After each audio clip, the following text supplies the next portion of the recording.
Justru kalau si menstrual cup terlalu ada di bibir Miss V kita, atau sampai si ujungnya ini ada masih nongol gitu ya, itu justru yang bikin nggak nyaman dan bikin sakit. Dan saya kenapa aku bilang masukin aja bener-bener sampai di ujung, kayak pasti kalian ngerasain feel-nya mentok gitu. Nah sebenarnya ya, karena aku cervixnya rendah ya, pendek gitu ya, kan di beberapa wanita itu bentuknya itu beda-beda. Ada yang cervixnya dia tinggi, which is jalurnya tuh panjang gitu.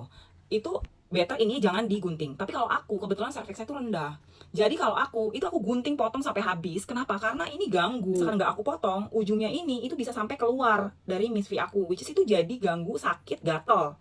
That's why kenapa aku kalau pakai selalu aku potong si ujungnya itu. Terus gimana caranya kalau misalkan nggak ada ujungnya?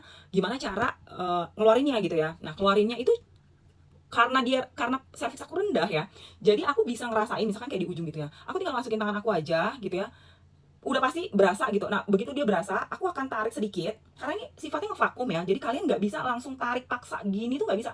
Tuh kalian bayangin aja ini ngevakum terus kalian tarik itu pasti sakit, pasti nggak nyaman. Jadi jangan ditarik paksa kayak kalian BAB gitu ya, kan pasti kalian gerakan BAB itu gimana sih, kayak gitu agak ngeden gitu. Nah itu dia pasti akan keluar, akan sedikit turun set gitu ya. Nah begitu kalian dapet si menstrual cupnya, dicubit gini, dicubit, diginiin gitu ujungnya aja, pelan-pelan pelan-pelan diambilnya. Begitu udah sampai di ujung ini, dia agak diginiin terus, aku akan giniin tuh, terus pelan-pelan pelan-pelan pelan-pelan pelan-pelan sampai ujungnya kalian giniin gitu, terus baru dibuang. Begitu caranya. Jangan begitu, karena ini sifatnya ngevakum, jangan langsung ditarik paksa, itu bakalan sakit banget dan bakalan nggak nyaman. Kalian pasti akan jadi nervous, grogi, malah jadi nggak bisa keluar. Kenapa aku tahu? Karena aku udah pernah cobain. Memang harus dicoba.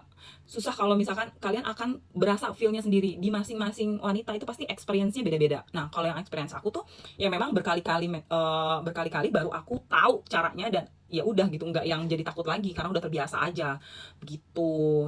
Jadi untuk menjawabnya apakah dimasukkan? Yes, ini adalah alat yang memang dimasukkan ke dalam Miss V kita ya. Follow aku untuk informasi lainnya.